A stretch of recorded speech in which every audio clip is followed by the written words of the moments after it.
क्षेत्र में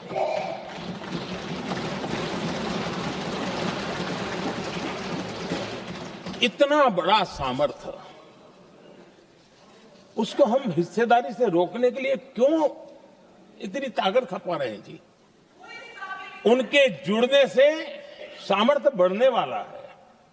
और इसलिए मैं आज अपील करने आया हूं आपके पास कि इसको राजनीति के तराजू से मत तोलिए। ये राष्ट्रहित का निर्णय है।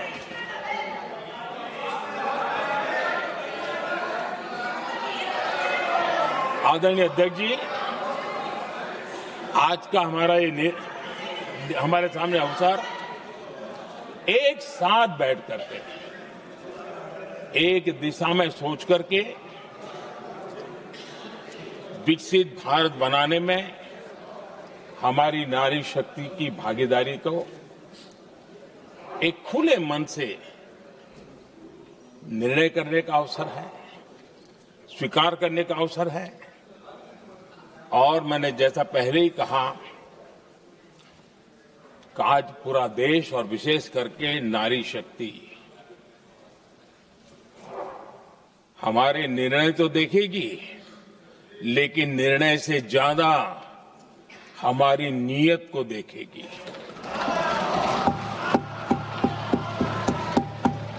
और इसलिए हमारी नीयत की खोट देश की नारी शक्ति कभी माफ नहीं करेगी।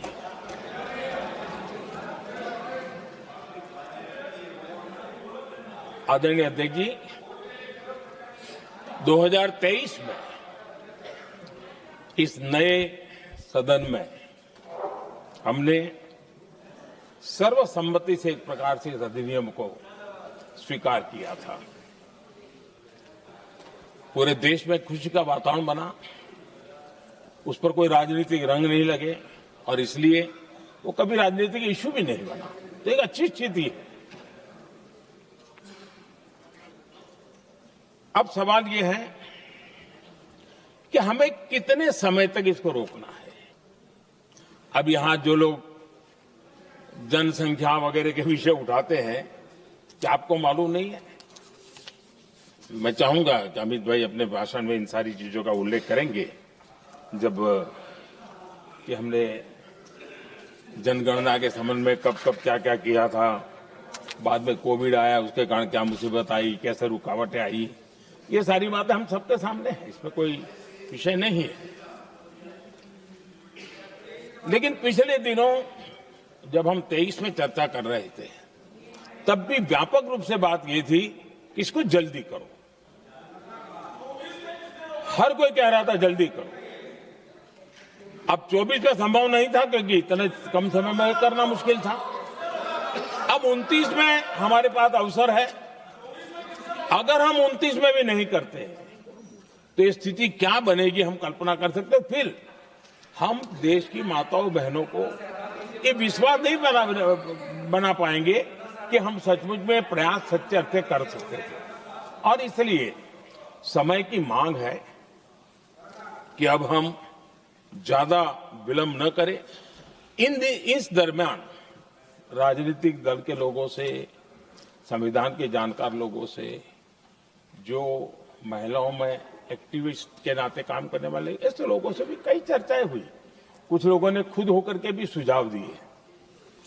सारा मंथन करते करते करते, और यहां भी सभी दलों से लगातार बातें इनकी होती रही है। स्ट्रक्चर वे में हुई है, इनफॉर्मल भी हुई है, और उसमें से आखिर बना हुई एक कुछ रास्ता निकालना होगा ताकि हम हमारी माताओं बहनों की शक्ति को जोड़ सकते हैं। आदरणीय अध्यक्ष जी, मैं एक बात जरूर कहना चाहूंगा। यहां बैठकर के हमें किसी को संविधान ने देश को टुकड़ों में सोचने का अधिकार ही नहीं दिया है। जो शपथ लेके हम बैठे हैं ना, हम सबको एक राष्ट्र के रूप में विचार करना हमारा दायित्व बनता है। चाहे कश्मीर हो या कन्याकुमारी, हम टुकड़ों में न सोच सकते हैं न टुकड़ों में हम निर्णय कर सकते हैं। और इसलिए निराधार रूप में, जिसमें कोई सच्चाई नहीं, रत्ती भर सच्चाई नहीं है, सिर्फ राजनीतिक लाभ लेने के लिए जो बवंडर खड़ा किया जा रहा है, मैं आज बड़ी जिम्मेवारी के साथ इस सदन में, इस पवित्र जगह से कहना चाहता हूं, चाहे दक्षिण हो, उत्तर हो, पूर्व हो, पश्चिम हो, छोटे राज्य हो, बड़े राज्य हो, मैं आज एक जिम्मेवारी से कहना चाहता हूं कि निर्णय प्रक्रिया किसी के साथ भी भेदभाव नहीं करेगी। ये निर्णय प्रक्रिया किसी के साथ अन्याय नहीं करेगी।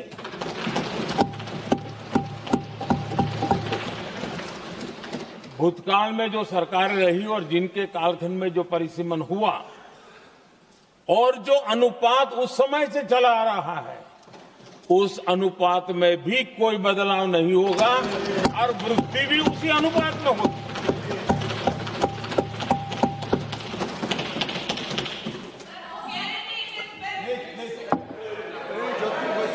अगर गारंटी शब्द चाहिए तो मैं गारंटी शब्द उपयोग करता हूं। वादा की बात करते हो तो मैं वादा शब्द उपयोग करता हूं। अगर तमिल में कोई अच्छा शब्द हो तो वो भी मैं बोलने के लिए तैयार हूं। क्योंकि जब नियत साफ है तो फिर शब्दों का खेल करने की हमें जरूरत नहीं है जी।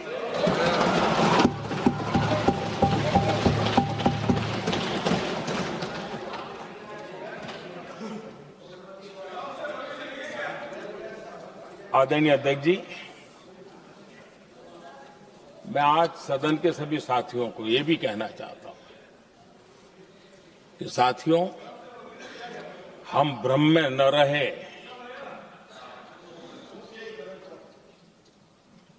हम उस अहंकार में न रहे।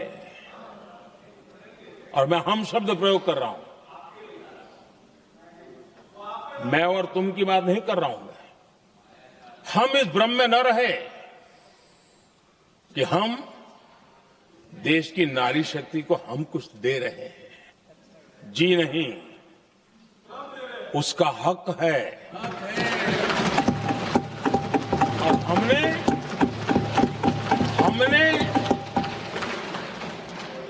कई दशकों से उसको रोका हुआ है।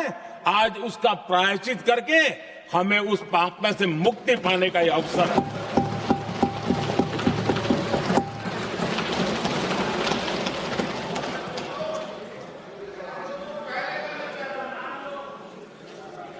हम सब जानते हैं हर एक ने कैसे चालाकी की है, हर बार चतुराई की।